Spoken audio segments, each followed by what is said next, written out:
Before I get into talking about Sakura Genesis, which I just finished watching like 7 minutes ago, I first want to bring up Triple H. Let's not take Let me a piss. land, because Hunter has earned himself the reputation of being such a self-centered egomaniac, always putting himself in the most important positions on the most important TV shows. And on April the 4th in Ryogoku Sumo Hall, I think Will Ospreay channels that same exact energy. Super.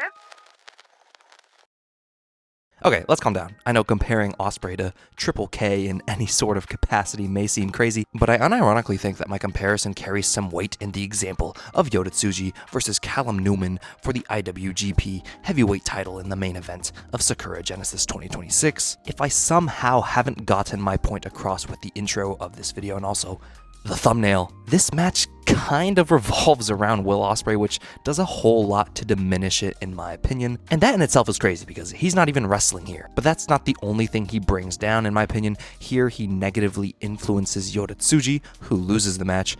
But I also think it's fair to say that the character of Callum Newman also suffers a bit here, which is weird to say because he wins the damn match and becomes the youngest ever world champion for Nuge. I don't think this is all bad and like we're doomed.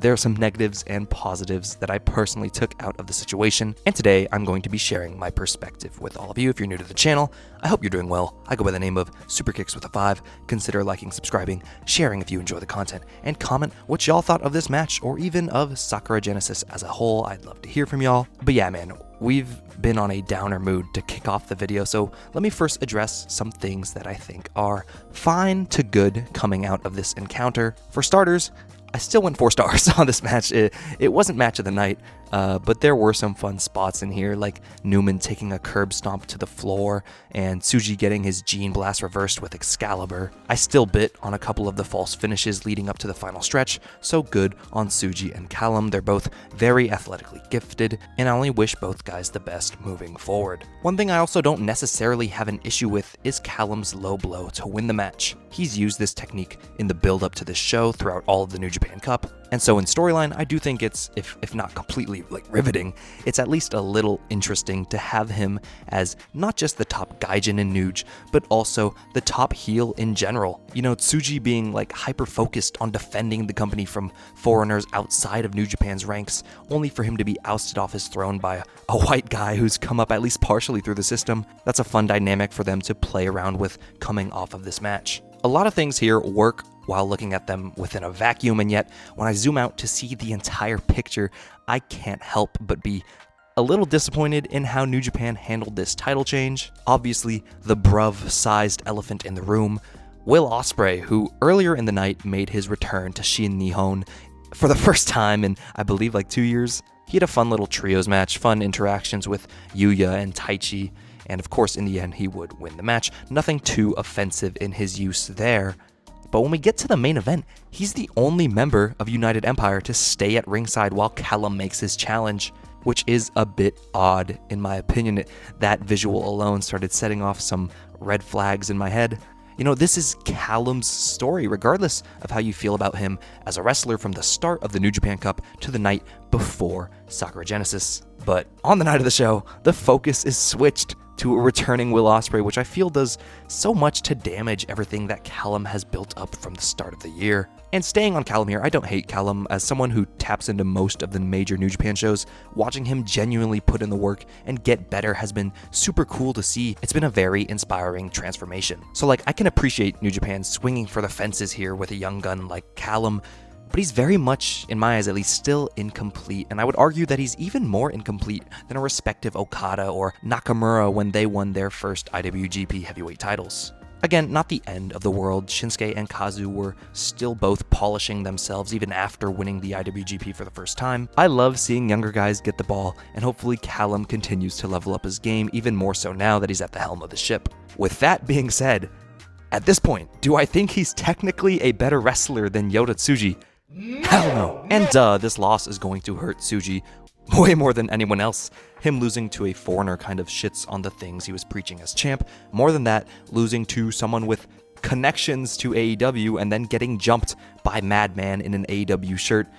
That's kind of crazy. And like, Again, the story isn't finished here, so it's going to be hard to gauge long-term whether taking the belt off Tsuji this early into his run is going to be a bad thing. But chat, this was only his second defense, and his only other challenger was fucking Jake Lee, bro. Take the Sabrina Carpenter edits somewhere else, bro. He's just not good. He's not good, man. He's not good. So yeah, in my opinion, this title match peels away at the character of Callum Newman.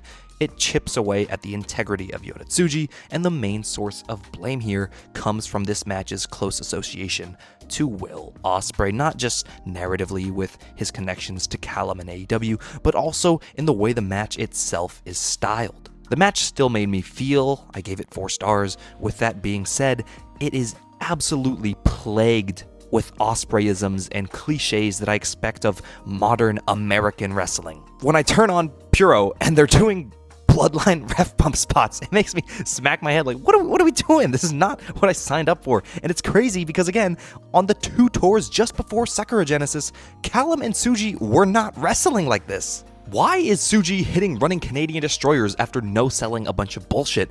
Why is Callum attempting multiple os cutters after publicly announcing his quest to become his own man?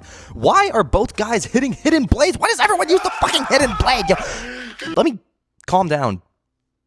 Deep breath. Rewind. Mini rant. I like Will Ospreay as a wrestler. I still think there's multiple areas in the sport that can gain something from Will Ospreay's presence. With that being said, there is only one Will Ospreay. As a PSA to young and middle-aged wrestlers alike, a lot of the old guys don't have this problem, but if you are not the aerial assassin Will Ospreay, then please stop trying to wrestle like him. I turned on WWE against my better judgment because I seen people online, they were talking about, oh, Dragon Lee had a banger. I said, oh, I used to like Dragon Lee, you know, let me see what he's up to. Why are you doing Ospreay sequences 1-for-1? When I seen you go to war with Hiromu Takahashi, this was not your bag. This is not how you were moving. What changed? Take it from me, take it from one of the thousands of coming-of-age Disney or Pixar movies. Be yourself. just be yourself, that's all I ask. And the same applies to Tsuji and Callum in this main event. Why are we doing, whoa, I almost kicked you, whoa, you almost kicked me, oh, you kicked me, but fighting spirit and more fighting spirit, and then we run at each other, double down, and we wait for the holy shit chance, except they never come, because you're not in America, you're in Japan, and you've been here, so please act like it. I expect way more from Yota Tsuji because I've seen how great he can be without all of this excess. I expect more from Callum despite his age because these past couple of months I could visibly see him shedding this off. There are too many sequences in this match that force both guys to regress to versions of themselves that are less than what I thought their current selves should be. And I think that sucks, man. The best case scenario coming out of this match, in my opinion, Tsuji doesn't lose sight of the V4. He's the eldest of the Reiwa boys. He's on the older side of the next generation of Nuge. I still think that he should be a pivotal figure in the world title scene heading forward. Obviously, this won't be his last time with the belt, but I would much prefer if he got his hands back on it sooner rather than later. Because, dog, if we're sacrificing all of this just for, like, an Ospreay-Newman lore fest match at, like, Forbidden Door, God forbid, at the Tokyo Dome next year, I just don't think it'll be worth it. The worst case scenario is that AEW's got their grimy little fingers all over New Japan backstage, and like they somehow give the G1 to an AEW wrestler, or really anyone that's not the Heat Storm Yuya Uemura. Like, if on January 5th, I wake up to a picture of Ospreay holding both the AEW World title and the V4, do I think it will be awful? Probably yes, but also I don't think it would be good, like, at all. Anyways, it'll be interesting to see how New Japan handles Callum going forward. I expect him to kick Shingo Takagi in the balls. How they treat Tsuji, and I guess Gabe, and that other masked guy from the Takeshita Umino match. Again, I just hope it all doesn't stink. The feeling heading out of this main event, I'm not the highest on it, but I don't blame Tsuji, or really even Callum. I blame Ospreay, and I think that BritWres was a mistake. Well, at least we got Zack Sabre Jr., Sakura Genesis 2026, the match of the night, the Knockout Brothers versus TMDK, 4 3/4 stars. Let's fucking go! There's a little more kick to it.